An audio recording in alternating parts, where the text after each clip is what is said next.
And some of my friends call me Filthy Tit Mike 69. So random. By the way, my trousers broke on the way here, so they might come undone. You are welcome. No, it's pretty convenient timing, because I have this gig at 9, and then I actually have a hate fuck to get to at 10.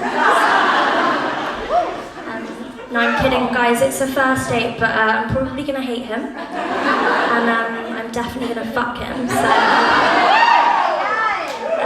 thanks, guys. So much support. No, my main issue with dating is that my type is red flags. I love red flags. I think it's because my star sign is Taurus, you know, like the bull. So when I see a red flag, I kind of like charge at it. It's science, guys. I love red flags. Okay, do you guys remember watching, you know that really harrowing scene in The Lion King where Scar kills Simba's dad? Yeah. Okay, so that's actually the first time I ever came.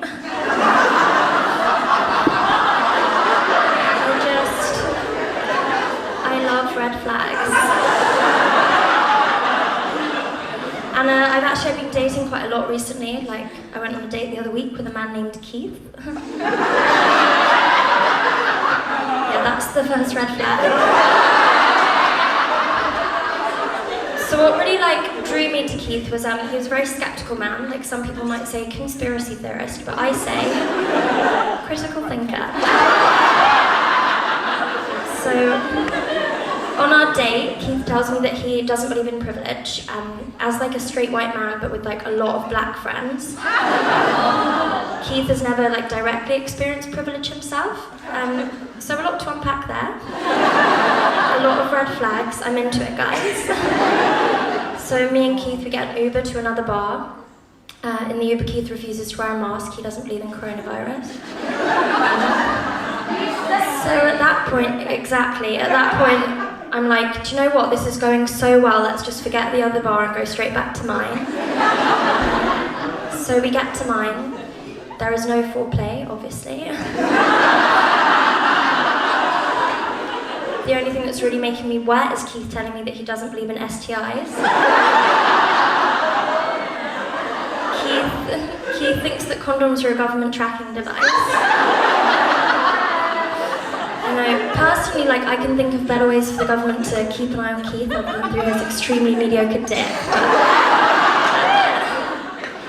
No, guys, quickly as a disclaimer, I have to tell you that usually refusing to wear a condom would be a red flag too far for me, and I'd be like, no thank you, Keith, I'll just give you a blowjob and finger myself in the hallway after. But then, I remember that Keith told me he has a boat.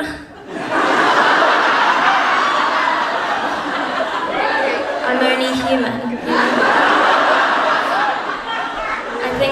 I think I speak for all of us when I say I have a lifelong fantasy about dating an 80-year-old Tory oil pervert with a yacht. So anyway, in the morning after what I can only describe as an endless, joyless night, me and Keith, we go to the boat, and that's when I realised that the reason why Keith thinks facts are a lie is because Keith is a liar. The boat is a blow-up dinghy, guys. I know, don't worry though, I learned a lot from my date with Keith. I learned that dinghies are actually really hard to have sex on. And Keith learned that chlamydia exists, so... Thanks, guys. It was actually super enlightening for both of us. What else? Oh, I started doing therapy recently. Why? I agree. I'm really starting to worry that I might be getting a little bit too mentally well. And basically I'm really scared that I'm becoming Canada, you know? Because Canada is just America after therapy. She's that friend who you thought was really fun, but had a lot of issues. And then once she got therapy, you realised, oh, all of the guns and the racism and stuff were her personality. Now she's just really boring and weirdly into maple syrup. I'm just trying to find the line between having a breakdown and still being good at Twitter. Guys, you know I can hear you. Oh, what were you saying? Okay, cool, you weren't saying anything. I'll get back to my therapy stuff then. Gonna be talking about this. Okay, all that I really want from therapy, guys, is just to get to the point where I hear that my ex-boyfriend called me crazy, and I can confidently be like, that's misogyny, instead of being like, yeah, kind of fair enough. But I'm quite an anxious person. Any other? Okay, not that anxious. My biggest anxiety is that I feel like every film I watch happens to me. Is that relatable? Now I'll give you guys an example. So last year I watched Lord of the Rings, and then I started dating a man who called his penis the Dark Lord. And at first I was like, well, that's a cute name for a penis. But then when I came like face to ballsack with it, I realised, oh, it was a warning. Like his dick was so big that when we tried to have sex, I felt like I was being impaled by like, you know, the trees that come to life and start carrying the hobbits around. And I really started to empathise with Gollum in that like, the thing I most wanted was also the thing that would destroy me.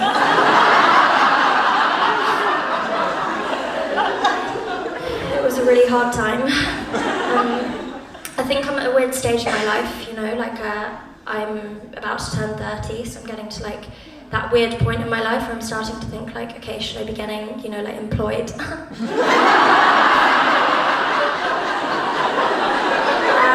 if, can you even imagine?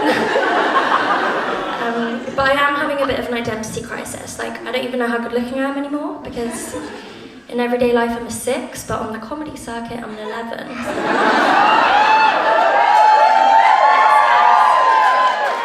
It's been super confusing for me. Another reason I'm having an identity crisis is because I'm a millennial. Any millennials in? Any Gen Z? Of course you are. Yeah, you guys, you do not know how good you've got it. Like, nobody ever said to us, did they, just be who you are. They told us we could be Effie from Skins or Misha Barton from the OC. Those were the only 2 options, okay? But guys, I think the main reason why I've been having an identity crisis is because I have this weird hunch that I was Henry VIII in my previous life. Can you see it? I don't think people really get like how much of a headfuck it is to be reincarnated as like the exact person you would have had killed in your previous life. Like, I am actively practicing witchcraft right now. I have 3 sets of tarot cards. I keep trying to hex people into fancying me. I don't have 6 fingers on one hand, but I have been told that I have a pretty weird looking arsehole, so I guess it's pretty much the same thing. No, FYI guys, like, I know I was a bad guy in my past life, like, I'm fully aware, but I just want you all to know that I've really paid for my sins in this life, you know? Like, I've literally never not been dumped, apart from when I've been ghosted. And I've had chlamydia twice, so thanks. I don't know how much more I can really be held accountable, you know? Also, just to address the elephant in the room, beheading. I don't condone it, but I have seen the way that men treat women they don't fancy these days, and I actually think that beheading us would be a lot kinder.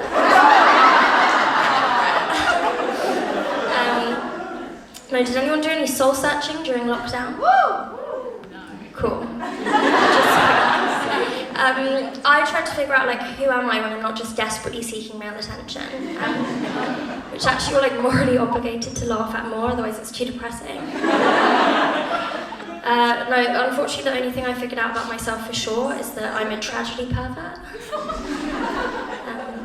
Like all I've really done for the last 18 months is Google the Titanic. Like, all of the different poses people died in Pompeii. A lot of really silly ones actually, guys, so that's been really fun. But I think I'm very lucky to be a tragedy pervert, like living in this time, you know, because firstly we have Google, which has been just a really valuable resource for me.